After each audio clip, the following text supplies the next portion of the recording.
Welcome back. It's been a couple weeks. I am again Keith Cooper, Primary Residential Mortgage, and we're here with Ruth Strauss of Exit Results Realty.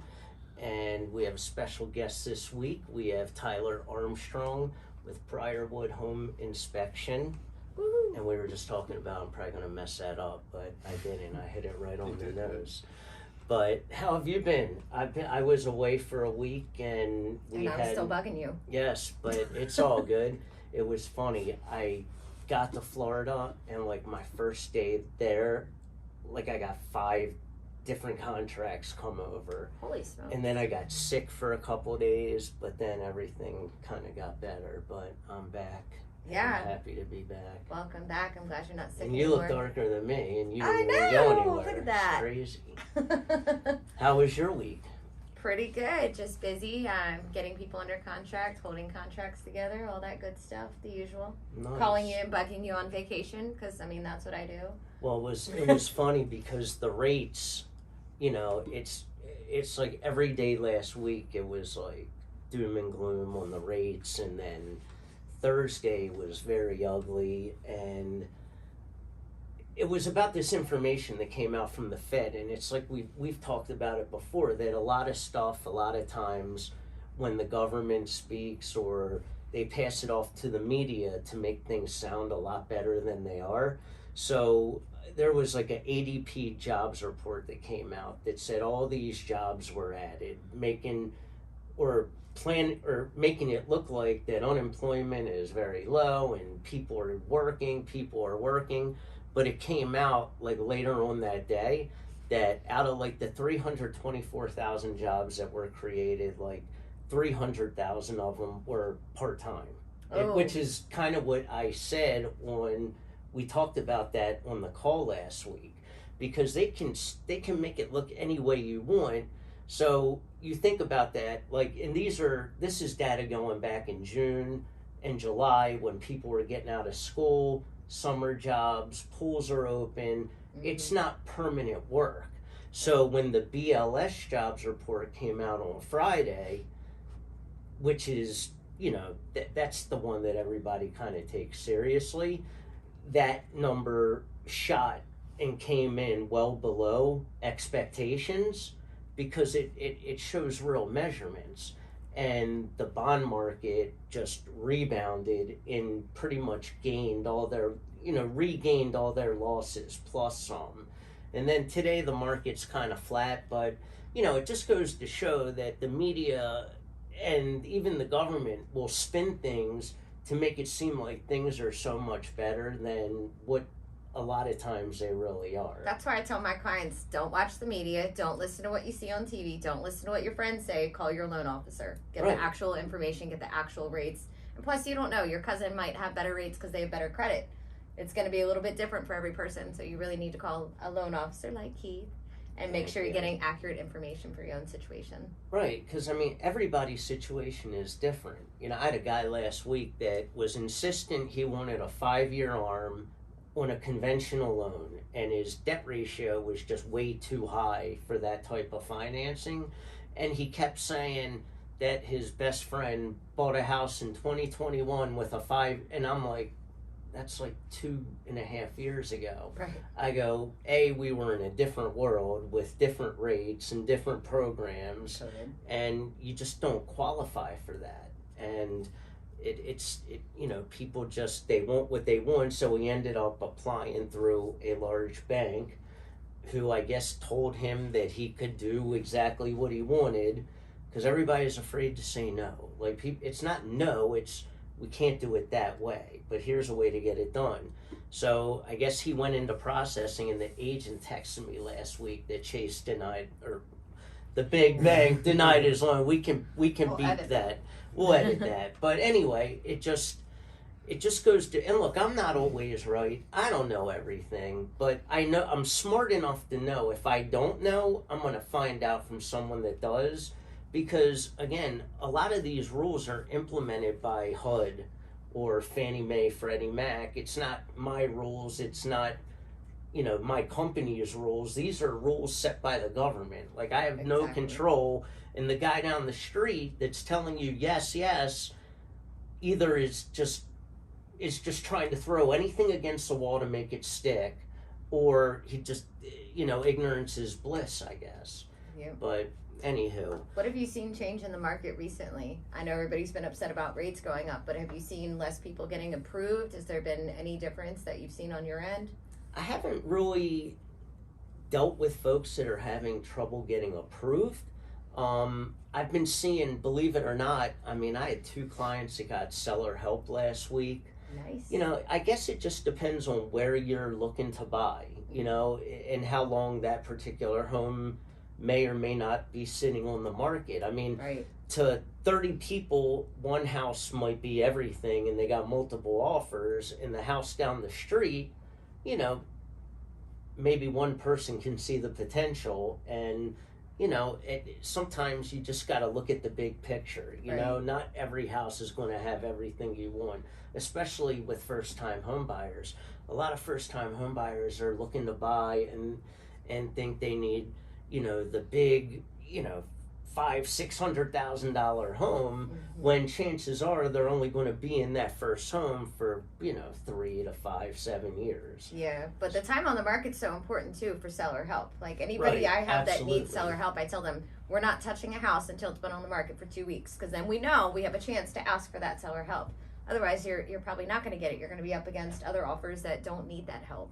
Right. So that's a good point about that. And it's almost like every agent, every lender knows or should know the games to make their offers stand out. Yep. The problem is sometimes relaying that to the listing agent. It's like, what are we doing again? What are we doing again? Because they're just looking at your offer price and the bottom line. And again, the highest offer may not be the best offer. Absolutely. So, and I'm sure you've seen that a million times. I've seen that on both ends. I've seen that as the listing agent. We got one offer that was $30,000 over asking, and another that was only $10,000 over asking. But the $30,000 over asking wanted $10,000 in seller help. So while we were kind of okay with that, we knew it wasn't going to appraise for that much. So it's like, well, if it appraises, for $10,000 over, and then we still have to give them $10,000 seller help, we're right back at the bottom again. So we went with the offer that wasn't asking for any help, was putting down a whole lot more money. It just was more of a solid offer. So yeah, prices and everything. I think you just really have to be aggressive, but as a listing agent, it's almost like you want to take the most conservative offer, because there's people, let's say, you have a house listed at $250 and you have 2 offers, and one's offering $260 with a $10,000 gap or a $5,000 appraisal gap, and paying all transfers and getting all creative. And you as the listing agent know that this thing will probably not hit $255, right? So then the next buyer comes in. They could offer $1 million, Right. but if now they're asking for seller help, they're not willing to pay any difference if the appraisal comes in low. They're not showing any benefit to the seller. You offered $1 million. Well, everybody knows it's never going to appraise to that. So what else are you coming with?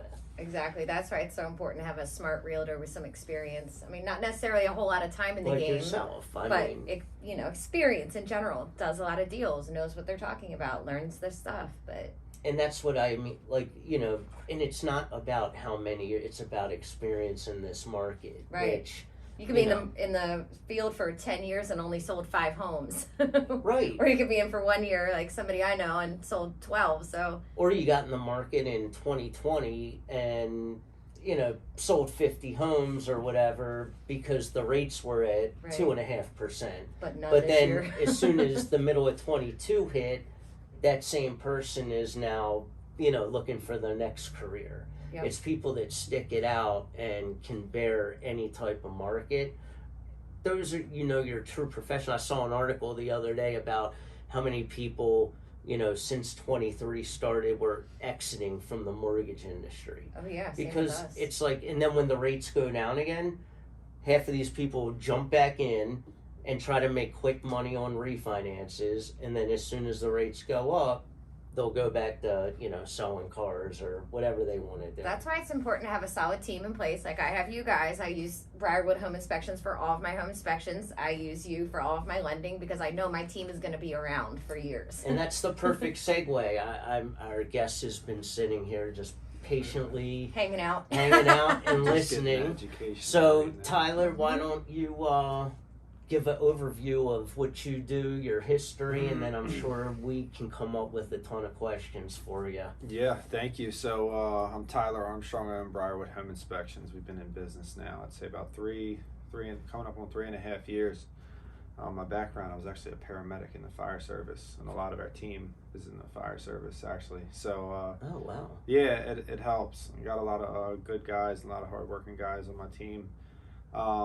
We kind of started during the COVID time, and you know, we've grown since then. We started out with just me, and now we have like a team of 5 right now. We're doing probably around like 1,500 to 1,800 inspections a year, and we're steady rolling. So we're growing. We're really happy with our progress, and looking to grow, do more things, and you know, just be a good resource to all the agents and clients. Perfect example of not a whole lot of time in the industry, but a whole lot of experience. Yeah, it's you know, we kind of flew off quick. Our business dynamic is what shaped us to do that volume. You know, like when we hit the seller market and tight windows were happening and people weren't getting in for inspections, we were doing a ton of the walk and talks. That was a good way to touch agents, touch new clients. To develop that business that tell way. people what a walk and talk is. Yeah, so which is brilliant, by the way. Yeah. I mean, dude, that like if people, and I always say this, and I don't mean to interrupt, but if you're not thinking outside the box, like this is true thinking outside the box, because one of my questions was going to be, because what you don't hear in this industry, in this market, is a growth. And you're growing even during tough times, so obviously you had to do something that was not of the norm. Sure, yeah. So essentially, all we're doing on a walk and talk is we're coming out before agents and clients are under contract, and we're doing a quick check of your major components that are going to cost you a lot of money early on, and we're essentially letting people know, like, you know, the house looks like this. Anticipate this failing on you, or it looks great, you know, and then the agent client work together with you to create a strong offer, and then our agents are winning the deals because we're doing it. And oftentimes we found that some of the newer agents had no clue what the walk and talk was, and we have an agent that we work with who's gotten 6 of her clients under contract in the last month because of the walk and talks, right? So that's huge. It's you know, essentially it's just we're always sitting down and brainstorming how we're going to add that value, how we're going to make our people win. You know, our agents, we want our agents and our people to be in the winning column all day long.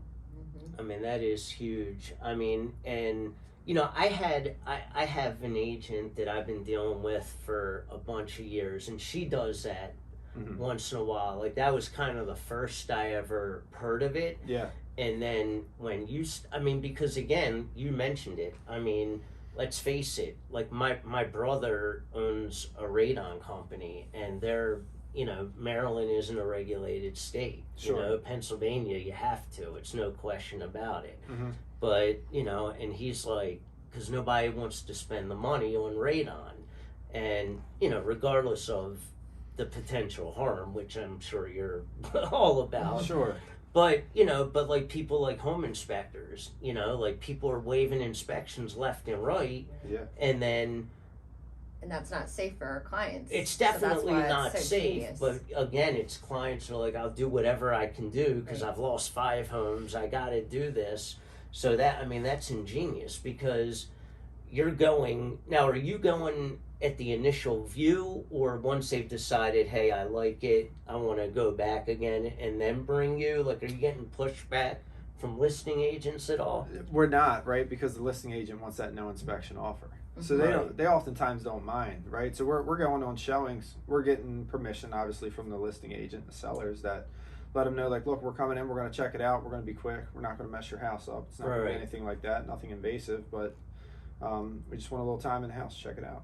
Right. I mean, that's, and if it wasn't for doing something like that, right, the walk and talks, I mean, in all honesty, I mean, where do you think the business would be? Like, if somebody wouldn't, and not that it's a brand new idea, but if somebody wouldn't have implemented it the way you had and done all the legwork, I mean, it could have been pretty bad.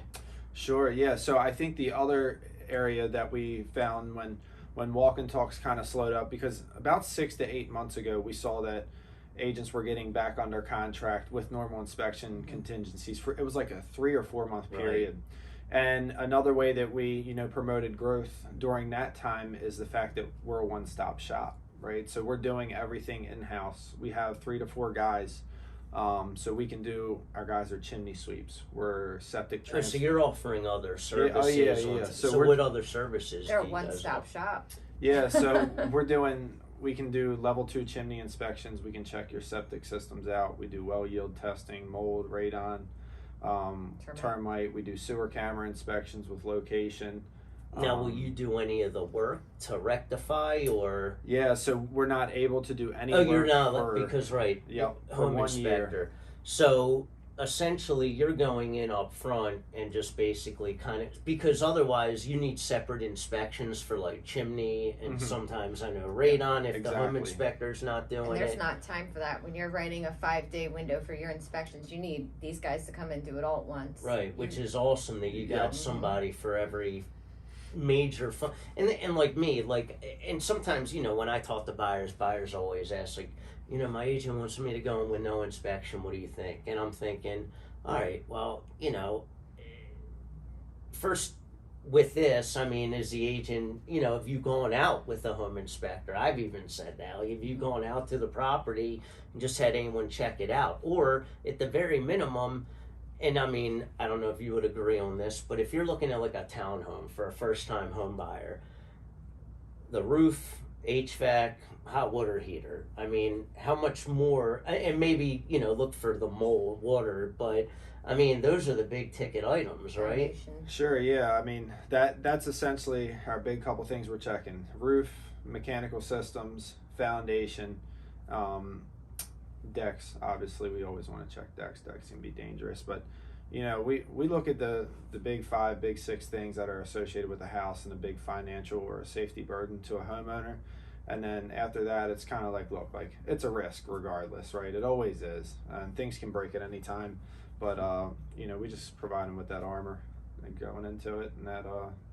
helps. That's probably the only way I would ever let any of my clients go without an inspection contingency, because otherwise it's just crazy. Yeah, it's tough, right? And I get it. Like, people need homes, right? And we've had people who have called us in after they've closed, and we've gone in to check the house, and the whole house is plumbed with polybutylene, which is a recalled pipe, and they got to replumb the entire house, and the movers are like actively bringing in all the stuff, and we're like, and this is after you've done a home inspection? No, we People didn't do it. Oh, so you didn't? They waived the inspection and wanted us to come in after the fact to check the house, and they then didn't. we're like, the house come needs in to after. Why Just did not to make do the sure. walk and talk? Well, Yeah. some people aren't that bright. Right. So anyway, I'm sorry. So you went. Now what? Yeah, so cut the walls out, replumb it. Eek. Oh, That's a huge expense down the road. Yeah, they weren't happy. But there's so many things that you might not see and catch that are so important to get that home inspection. Like, you saved my people recently. They mold tested the house, and there was over 25 times the acceptable limit of mold in the air. Yeah. Like, good Lord. Now with that one where they had to rip the walls, they had already settled. Like, is that something a seller or a listing agent would know about? No. Oh, so they won't even. So it's not even like you can try to get recourse that way. No, unless they actually somehow did know, like, say they had a previous inspection and found out they had that piping. If they didn't disclose it, then they are in trouble. But you'd have to prove that they knew that while they were listing it, and that's a little tough. Right. That's one tough area. Yeah, I mean, it's so important. So the moral is, I mean, to me, and I've been doing this for over 20 years. I bought homes, and I always get an inspection, even just so I know. I may not even care if they fix anything, but I still want to know, like, what you're buying. Well, that's what it's we just say. like a car. Like, you want to look at it, you want to test drive it, you want to know what's going on with the house. You can tell that to the listing agent. You can say, hey, look, we're getting a home inspection, but it is only for our knowledge. We're not going to cancel. no matter what we find, or, you know, we're not going to ask you to fix anything, but we do want to cancel if it's that horrible. But that is one way that we go, and that's what I did when I bought my house. I had him inspect it. I knew there were going to be things coming up, and I said, look, we're not going to ask for any money, any repairs. We just want to make sure it's solid. If it's horrible, we're going to have to cancel, but otherwise, you know, we won't ask for anything, and that made me beat out another offer. So, right. yeah, I mean, it's important to check it that is. stuff, though. And plus it can make a difference of, you know, because there are buyers, no matter how much you try to educate them on the market or try to explain to them, you know, if you really want this house, we know there's 3 offers, we gotta, you know, let's waive inspection. And then you have this on the other hand, you know, we can go do a walk and talk, we can go back in and have my guy look at it, Right. have Tyler's company look at it. But people are just, sometimes they're so insistent that they want a home inspection, And again, it can make the difference sometimes of getting or not getting the house. Well, it's important because I've had people be like, well, I don't want to pay that, you know, $800 or whatever dollars to get an inspection. I'm like, okay, so on a $500,000 purchase, you're worried about $800 For peace of mind. Yeah, as That's opposed crazy. to like something that could cost you $40,000 down the road. Like, let's think here. That's true. So I have a question because Tyler is young. Tyler, you're a young guy, so Yep. they always say this about, especially about about appraisers. Like they say, it's not a young guy's business. Like it's I don't want to say a dying breed, but you don't see too many younger people coming in with getting home inspector or like appraiser licenses.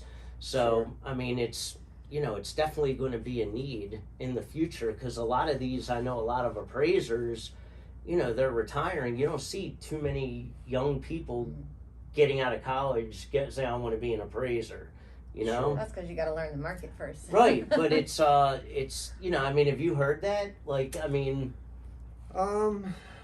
So when I started the company, I was 26. Which is very young. Yeah, so I kind of had some dads that were like, you know, what's up, dude? Like, you sure you know what you're doing? And the dads are the best. yeah, so like, what prompted you to, like, because you were paramedic firefighter, to go into home inspections? Yeah, so essentially, I wanted to invest in real estate at first. So I wanted to know, like, so I kind of grew up watching my dad doing like construction and jobs that, and so that had my interest a little bit. But I really wanted to be an investor and learn, you know, homes down to like microscopic level. So that's why I went to become a home inspector. It was initially just to see what I'm looking for when we go to put in bids on houses and stuff like that.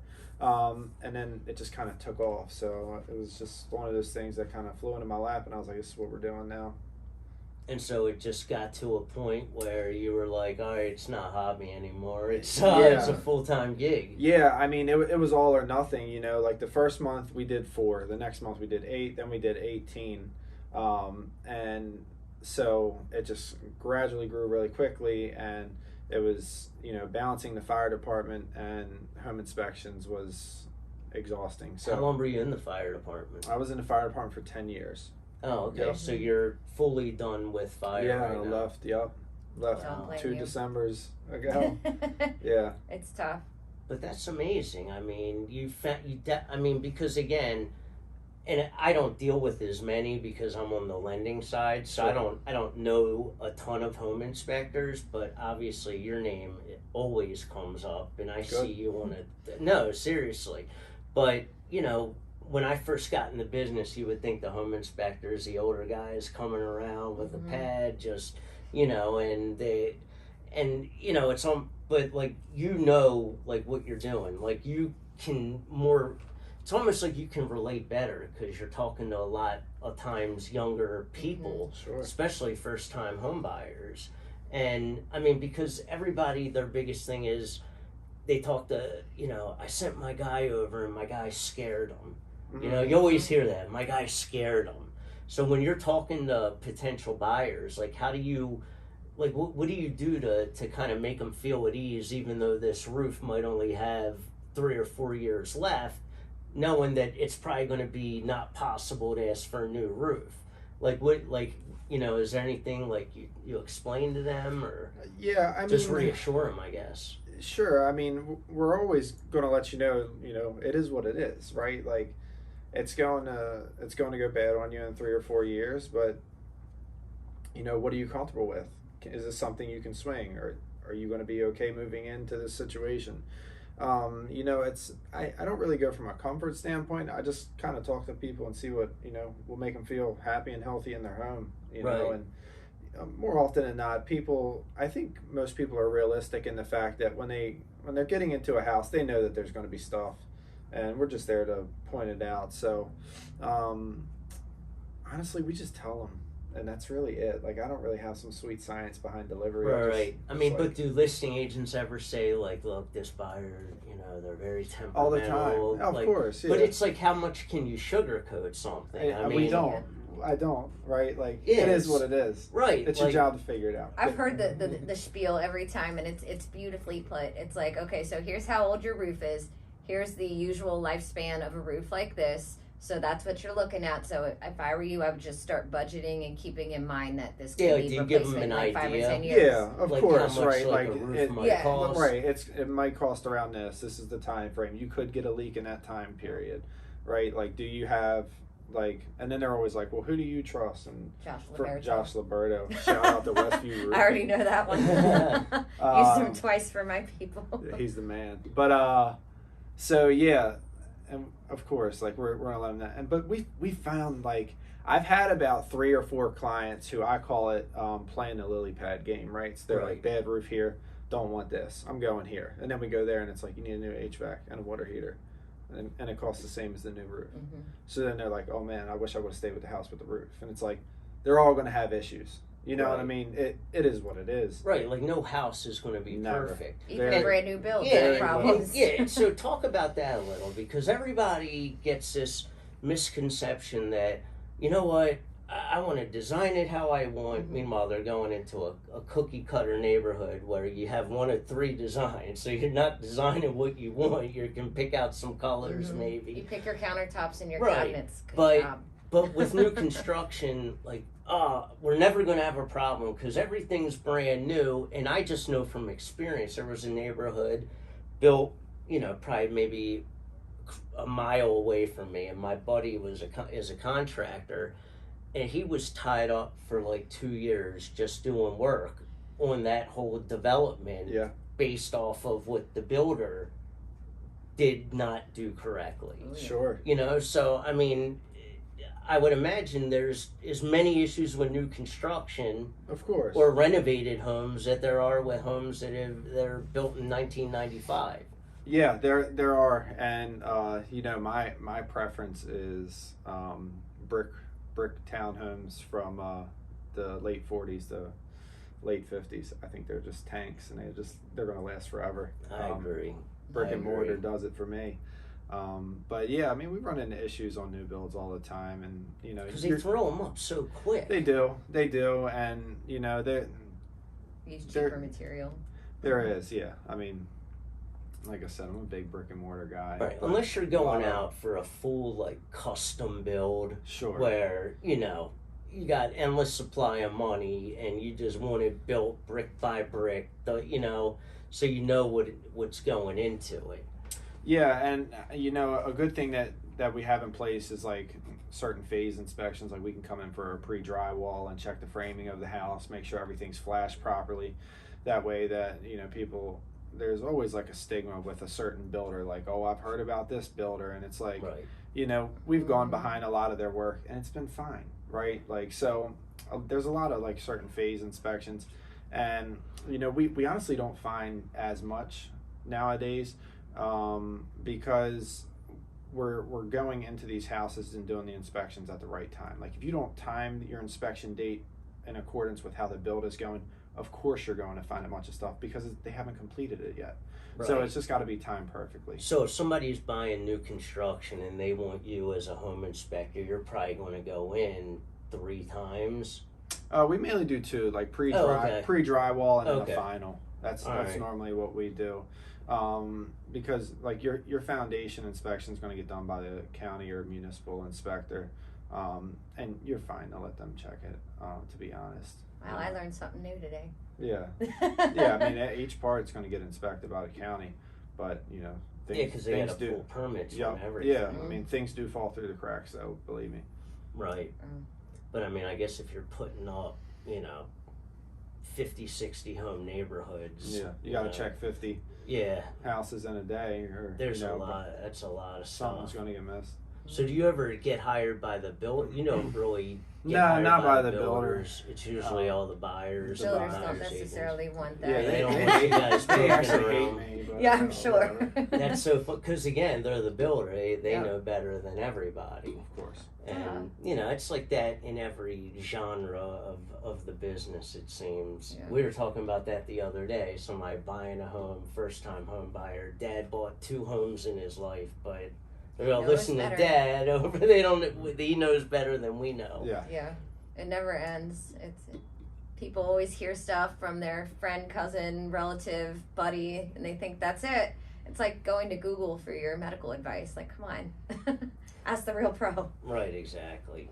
So when you started with the home inspection, you said you gradually went from like 4 to 8 deals a month. I mean, were you just banging on doors, just beating the streets?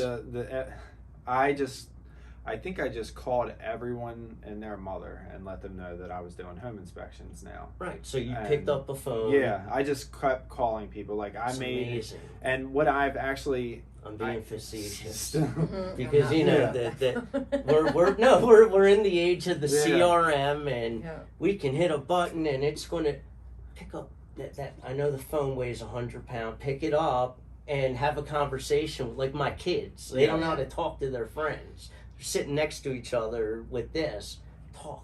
Yeah, and it's relationships, like word of mouth. I met him because I was sitting in on an inspection for another agent in my office, and I didn't have any deals yet. I was brand new, and I just kind of followed him around the house asking questions. Yeah. And next thing I know, every contract I get, I call Tyler. I'm like, all right, can you get us in tomorrow? And it's still the same thing. You're getting business by just beating the streets, and that's a proven. It's a proven way to get business. Sure. I mean, I did it when I got in the industry. Handwriting letters, calling everyone I knew. Yeah. I just went on Facebook. I was like, "Hey, I'm a realtor now."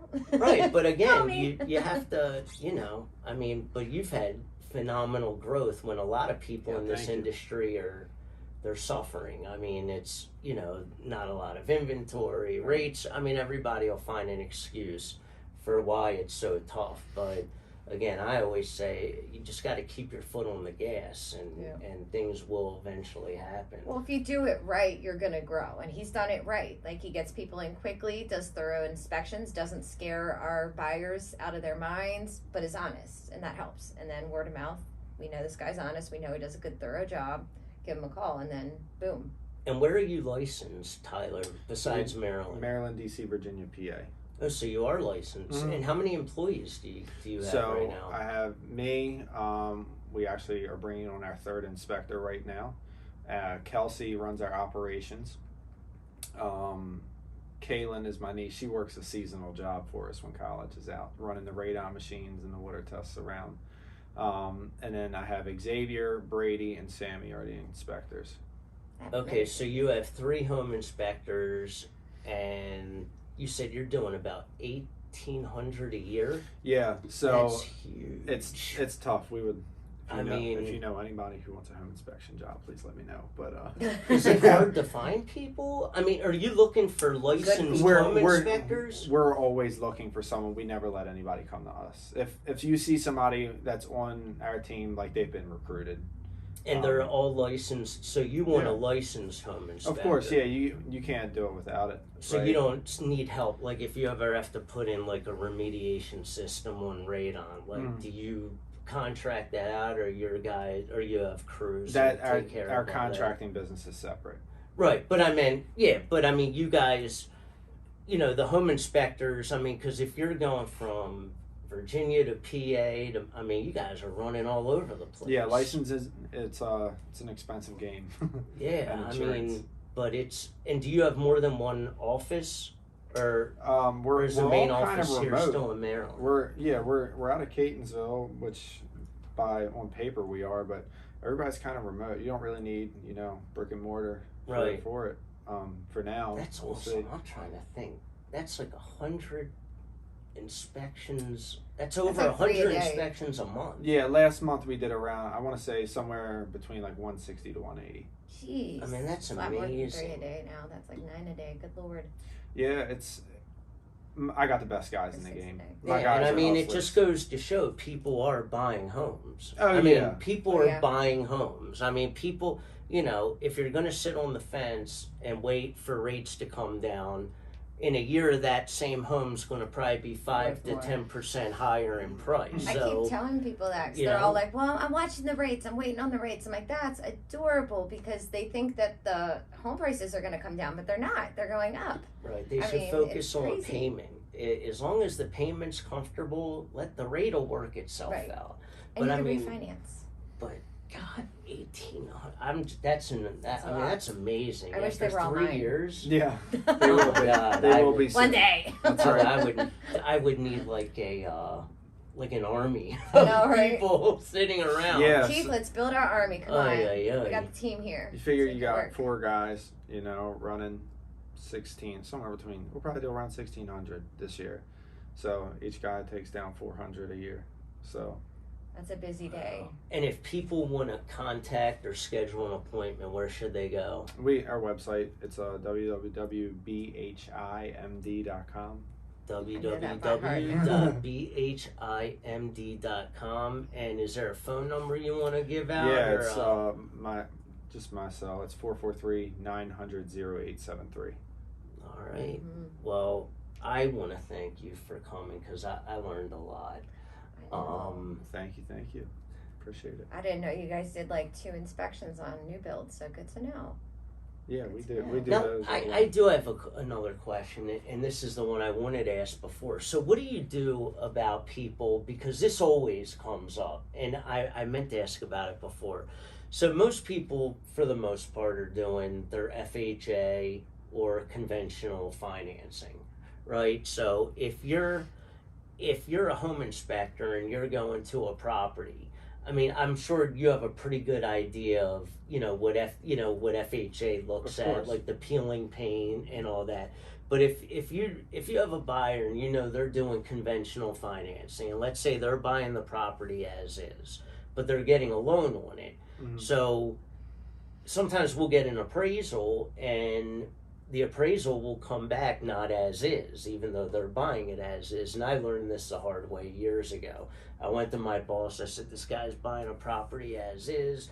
The appraisal came back subject to, what is this?" And he looked at me, he said, "Keith, just because they're buying it as is doesn't mean we're going to lend on it as is." Sure. So when you, do you try to, because I always try to tell people that, when they go to look at the home and the agent's like, "Yeah, it needs work," and I'm always trying to figure out, well, How much? I know on a conventional loan, if there's health or safety issues, an appraiser's going to call it out. Right. So do you try to make people aware of that? Like, hey, this might come up during your appraisal. Of course, yeah. Oftentimes, just the sellers aren't seeing the chipping paint. They know they took the VA loan, right? The Right. FHA loan. So we tell the buyer's agent, the sellers get contacted. They get contacted from us about it, and then they're able to get it painted before the appraiser comes out and seeing it. And that's huge. That's so huge, because home inspectors, again, this is what I always envision. They have a checklist and they're walking around the Yeah. house, they're going through.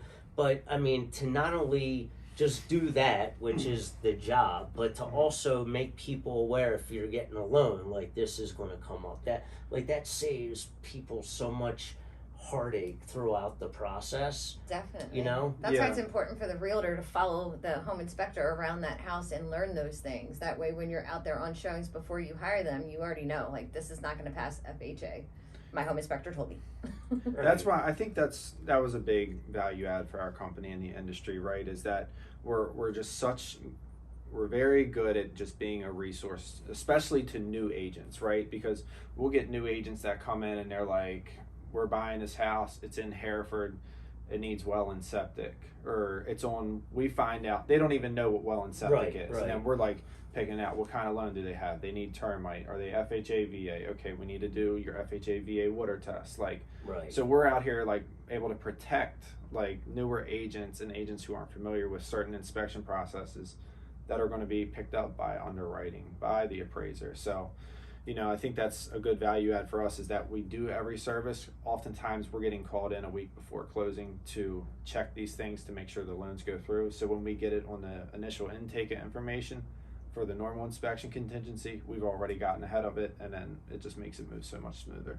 Yeah, that is so huge, because, you know, most people, you know, if you have a brand new agent and they're walking into a property and their buyer is doing a VA loan, you know, because I get that too, because I ask too now, because a lot of them, they don't know, like, oh wait, didn't have a handrail, or it had peeling paint here, or whatever it might be. So I guess it's just having a team, as you talked about, that just really knows the process and is given the best advice and guidance to the buyer. Yep, communication is key. They got to talk to their lender, they got to talk to their home inspector, learn everything about the job, every angle of the job. Yeah, and your job isn't over just because you finish the inspection. Like you said, you know, if buyers have questions, they can call you. I'm sure you get bombarded with stuff all day. All the time. Yeah, so, but I mean, again, it's just, it's such a huge way to keep yourself relevant, and that you really care about clients. I mean, that's what the name of the game is. Make yourself available, answer the phone, and they always are. Even when I'm like, don't kill me. I've got 5 days and I need all these things. Please help. Well, that, I mean, you know, it's the name of the beast. Yeah. I mean, but It doesn't phase us anymore. We don't care. That's why I had to hire new people. Yeah. And buy an excavator, sorry. She broke me. She did. It was my fault. That septic And a system new was house. too big. Yeah. and you need a new house Yeah. because you had to get the excavator, Yeah. and you need a spot for the so Ruth Ann is costing you quite She a is bit. a lot of money. Yeah, but I'm worth it. She is. Totally. She is. Well Yeah, worth it. Ruth Ann is the best. That's right. All right. Well, again, thank you very much, Tyler, for coming on. Ruth Thank Ann, you. any parting words for anybody? Get your darn home inspection. That's right. It's worth the money. Yes. A few yes. $100 saves you many thousands down the road. So definitely get that done. Yeah, thank you so much. I Yeah, mean, thank you. learned a lot, Yeah. and also reiterated the importance of home inspections. Yep. See you guys next week. Bye. See ya.